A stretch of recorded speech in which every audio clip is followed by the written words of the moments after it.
Assalamualaikum warahmatullahi wabarakatuh. Kami dari kelompok 6 akan mempresentasikan tugas kami desain pembelajaran matematika untuk materi, relasi, dan fungsi untuk model pembelajaran Hanafin dan Peck. Sebelumnya perkenalkan kelompok anggota kami, yaitu saya sendiri Guntur Saputra, M. Septian Libriansyah, Ferani Prastika dari kelas Y7B. Untuk model pengembangan yang kami pilih adalah model Hanafin dan Peck. Model Hanafin dan Peck adalah salah satu model desain pembelajaran berorientasi produk. Mengungkapkan bahwa model tersebut terdiri atas beberapa langkah, yaitu 1. Analisis. Analisis yang dilakukan pada langkah ini adalah analisis kebutuhan yang digunakan untuk mengidentifikasi kebutuhan dalam mengembangkan suatu media atau bahan ajar. 2. Perancangan. Pada langkah ini, hasil dari kegiatan analisis dipindahkan dalam bentuk dokumen yang akan menjadi tujuan pembuatan media atau bahan ajar. 3. Pengembangan. Langkah pengembangan berisi kegiatan mengembangkan program atau bahan ajar yang dibutuhkan dalam pembelajaran. 4. Implementasi. Implementasi merupakan kegiatan mengimplementasikan semua program yang sudah ditetapkan dengan memanfaatkan bahan ajar yang sudah dibuat. 5. Evaluasi. Tahapan ini yang berisi kegiatan mengevaluasi kegiatan yang dilaksanakan demi perbaikan program ke depannya. Lalu materi yang kami pilih adalah materi, relasi, dan fungsi yang terdapat di kelas 10 semester 1. Mengapa materi ini yang kami pilih? Kami berpendapat bahwa materi, relasi, dan fungsi sangat cocok menggunakan metode Hanafin dan Peck karena si pengajar dapat menemukan cara yang tepat dalam penyampaian materi. Karena adanya analisis sampai pengevaluasian yang membuat kita tahu di mana letak yang harus dipertahankan dan mana yang harus diubah atau ditingkatkan. Lalu untuk tujuan pembelajaran sendiri ada 2. Untuk yang pertama, tujuan instruksional umum. Jadi di sini peserta didik diharapkan mampu memahami persamaan, pertidaksamaan, dan juga fungsi kuadrat dari relasi dan fungsi. Untuk tujuan instruksional khusus, peserta didik mampu memahami konsep tentang relasi antara dua himpunan melalui contoh-contoh, juga mampu mengidentifikasi ciri-ciri relasi yang merupakan fungsi, dan juga mendeskripsikan pengertian fungsi, lalu mengidentifikasi jenis-jenis dan juga sifat-sifat fungsi, juga mendeskripsikan karakteristik fungsi berdasarkan jenisnya. Selanjutnya, saya akan menjelaskan bagaimana proses pembelajaran pada saat di kelas untuk pertemuan pertama. Selanjutnya, untuk pertemuan pertama, proses pembelajarannya dimulai saat kita, para guru, memasuki ruang belajar dengan tidak lupa mengucapkan salam, lalu menanyakan kabar peserta didik, lalu mengecek kehadiran, dan sebagainya. Selain itu, selanjutnya yang pertama kita akan lakukan adalah memberitahukan bab yang akan kita pelajari, yaitu mengenai relasi dan fungsi. Nah, setelah itu, peserta didik akan diberi pertanyaan pemantik atau pernyataan pemancing ya. Lalu baru kita akan memasuki materi. Nah, sebelumnya kita akan memberikan contoh-contoh dari relasi dan fungsi. Nah, agar lebih paham, nanti akan dibantu oleh alat peraga dengan nama Rifan, atau alat peraganya relasi fungsi ya. Nah, karena materi ini berkaitan erat dengan himpunan, maka kita akan kembali mengulas pelajaran himpunan yang pernah mereka pelajari. Nah, dalam relasi dan fungsi ini ada beberapa himpunan yang harus mereka pahami, yaitu mengenai himpunan darah asal, himpunan darah kawan, dan darah hasil ya. Jadi mereka harus paham ketiga himpunan tersebut ya, dan dapat membedakannya. Nah, setelah paham mengenai himpunan-himpunan tersebut, nanti mereka akan diajarkan mencari banyaknya relasi atau fungsi yang didapat dari dua himpunan dengan jumlah anggota yang sama ataupun dengan jumlah anggota yang berbeda ya. Contoh, himpunan A jumlah anggotanya 2, lalu himpunan B jumlah anggotanya 3. Nah, relasi atau fungsi yang dapat terjadi dari antara himpunan A dan B itu berapa, nanti kita akan ajarkan. Nah, setelah itu, setelah kita memberikan contoh dan sebagainya, lalu memberikan pengertiannya, pembelajaran berakhir. Ditutup dengan kita sebagai guru memberikan kesimpulan pembelajaran hari ini.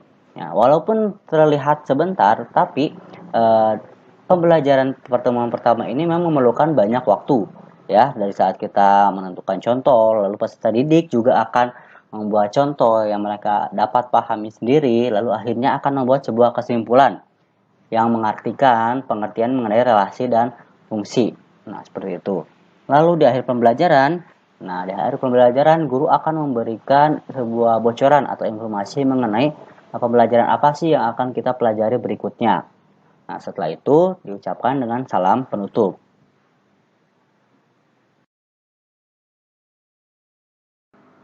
Secara garis besar, berikut ini adalah suatu patah konsep dari bab relasi dan fungsi yang akan dipelajari oleh siswa peserta didik kelas 10 ini. Dapat dilihat ya.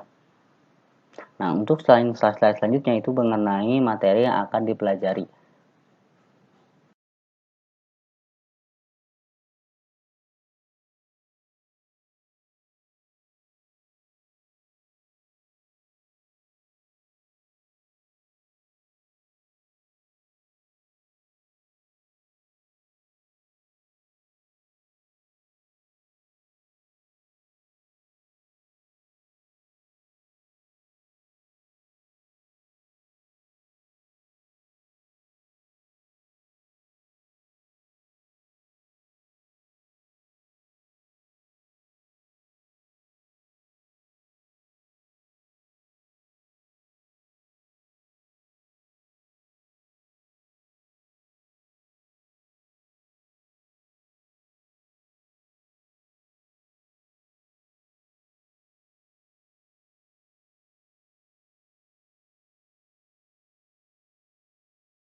Setelah melihat materi yang akan disampaikan pada pertemuan pertama, sekarang kita akan masuk ke proses pembelajaran pada pertemuan kedua.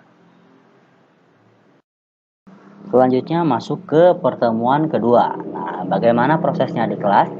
Tentu pas pertama kita masuk atau guru masuk akan memberikan salam, lalu menanyakan kabar peserta didik, kalau mengecek kehadirannya dan menyiapkan kesiapan belajar siswa, baik fisik maupun psikisnya. Lalu selanjutnya kita akan mengulas materi di pertemuan sebelumnya, tentu mengenai pengertian relasi dan fungsi, mengenai himpunan darah asal, darah lawan, dan darah hasil. Lalu menentukan banyaknya relasi dan fungsi dari anggota himpunan. Nah, setelah itu baru kita akan masuk pembelajaran selanjutnya, yaitu mengenai bagaimana fungsi dapat disajikan dalam berbagai macam. Contohnya ada diagram kartesius, diagram panas, serta himpunan pasangan berurutannya. Nah, kita juga akan memberikan contoh bagaimana fungsi itu dapat dijadikan berbagai macam bentuk seperti yang tadi saya sebutkan, ya. Agar lebih paham, nanti siswa juga akan mencoba bagaimana menjadikan fungsi ke dalam bentuk-bentuk tersebut, ya, diagram panah, kartesius, dan himpunan pasangan berurutan. Nah, setelah itu nanti kita akan masuk ke materi di mana kita akan mengidentifikasi, ya, atau menjelaskan sebuah kurva atau grafik ini termasuk fungsi atau tidak. Caranya akan dijelaskan dalam materi pembelajaran. Nah, karena materi pembelajaran ini cukup rumit, walaupun terlihat sedikit tapi akan memerlukan banyak waktu.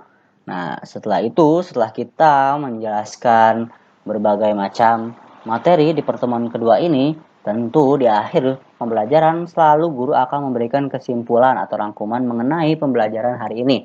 Ya, dan tentunya siswa akan selalu ditanya di akhir pembelajaran, siswa akan ditanya apakah mereka sudah paham atau tidak dan sebagainya, karena itu akan menjadikan evaluasi bagi guru.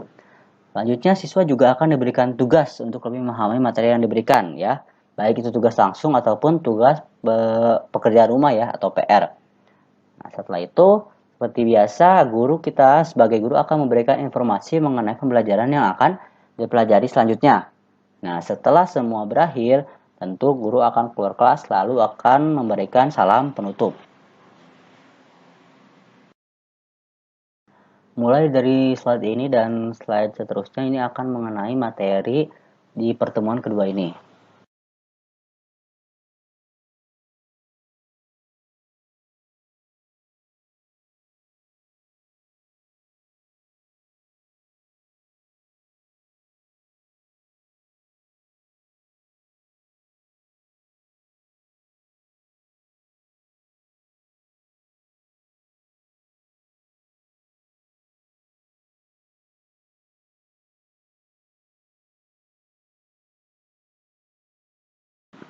Lalu selanjutnya adalah masuk ke pertemuan terakhir dalam mode pembelajaran yang kita buat, yaitu tentang proses pembelajaran di pertemuan ketiga. Di pertemuan ketiga atau di pertemuan terakhir ini, apa sih yang akan kita pelajari? Pertama, kita akan tentu seperti biasa, guru memasuki kelas dengan memberikan salam, menanyakan kabar, memeriksa kehadiran, serta menyiapkan basic dan psikis siswa untuk belajar. Nah, selanjutnya seperti biasa di awal pembelajaran, kita akan mengulas materi yang telah dipelajari di pertemuan sebelumnya agar tidak lupa, ya. Dan karena di pertemuan sebelumnya telah diberikan tugas atau PR, kita bisa mengulas sedikit PR tersebut. Ya, jadi guru akan mengecek bagaimana pekerjaan rumah dari siswa. Nah, di pertemuan terakhir ini merupakan pertemuan yang berisikan beberapa materi, yaitu tentang sifat dan fungsi. Maaf ya, sifat dari fungsi. Ya, selanjutnya sifat ini nanti juga ada pengertiannya, lalu berisikan juga contohnya. Jadi agar siswa lebih paham, selain diberikan pengertian, juga akan diberikan contoh.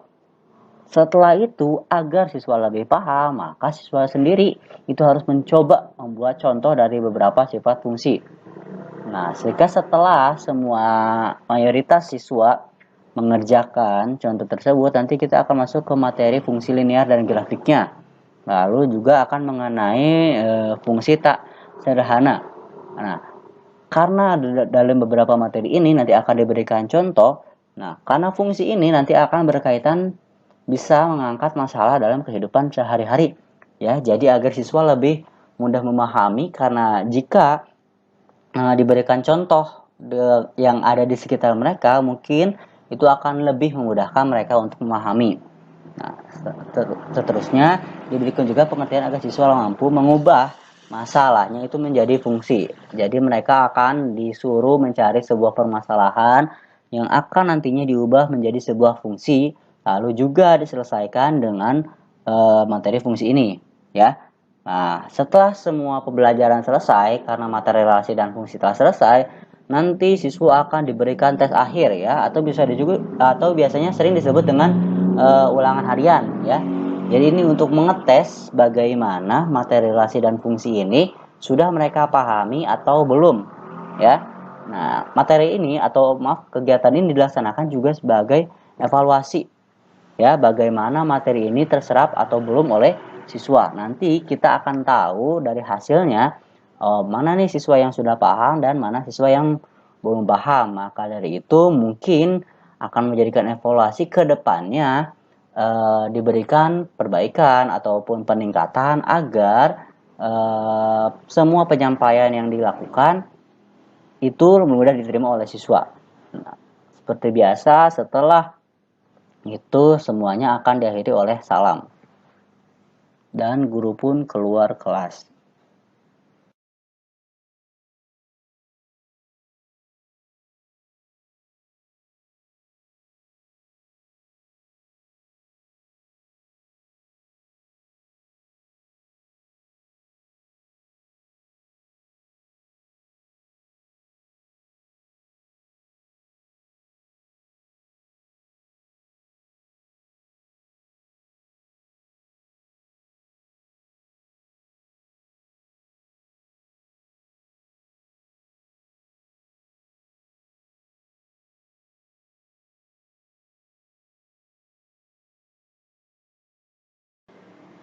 Itulah slide-slide yang berisikan materi yang nanti akan disampaikan di pertemuan ketiga ini. Nah, semua pertemuan ini akan menggunakan media berupa PPT bersuara, ya, agar lebih memudahkan. Jadi selain kita menggunakan metode ceramah, siswa juga akan diberikan PPT bersuara yang berisikan materi pembelajaran, ya. Jadi PPT bersuara ini bisa mereka putar berulang kali di rumah agar lebih memahami materi yang diberikan. Nah, untuk selanjutnya mengenai alat peraga akan dijelaskan oleh Bang Guntur Saputra. Selanjutnya akan sedikit saya jelaskan untuk alat peraga pada materi relasi dan fungsi yang akan kami jelaskan. Untuk alat peraga ini sendiri kami beri nama dengan kotak Rifan. Itu merupakan singkatan dari relasi dan juga fungsi.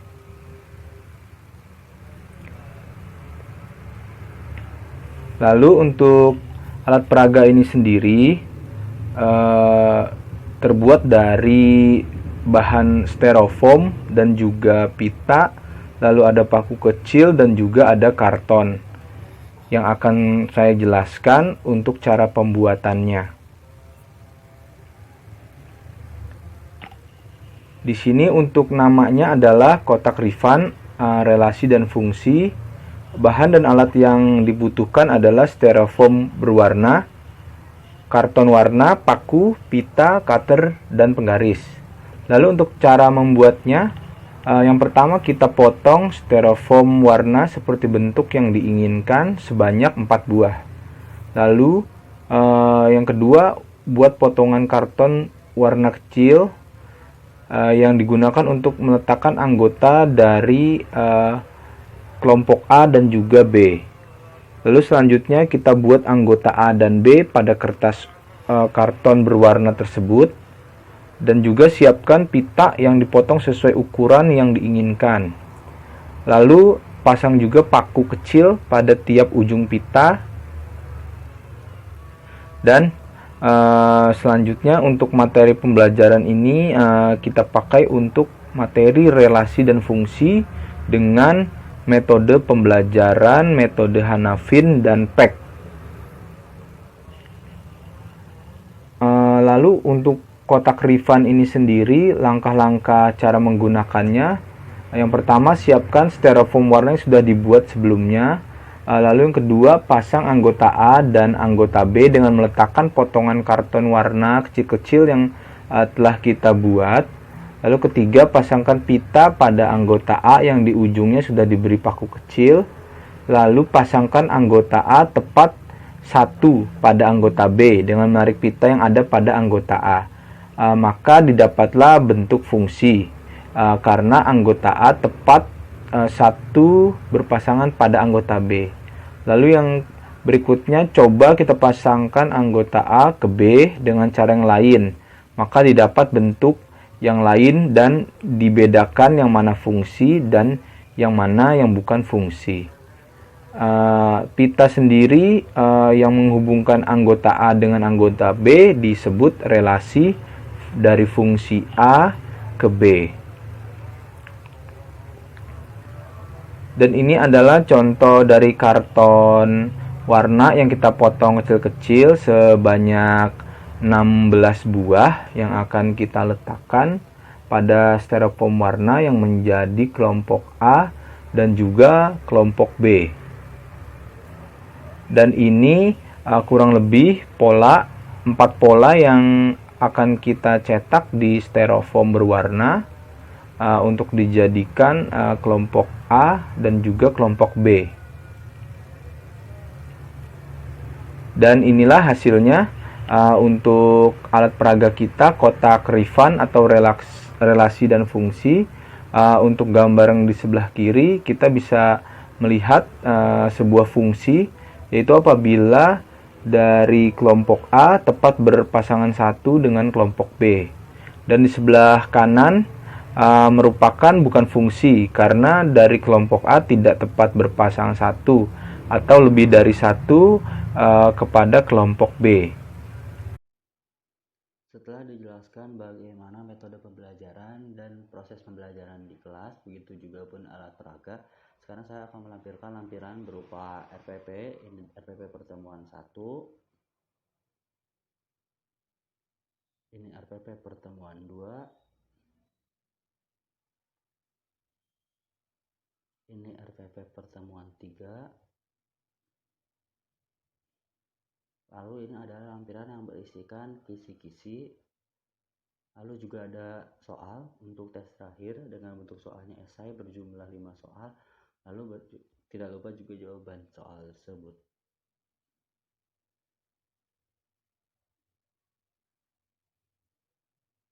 Mungkin sekian yang bisa kami sampaikan dari kelompok 6 mengenai model pembelajaran dengan model Hanafi and Peck dengan materi relasi dan fungsi.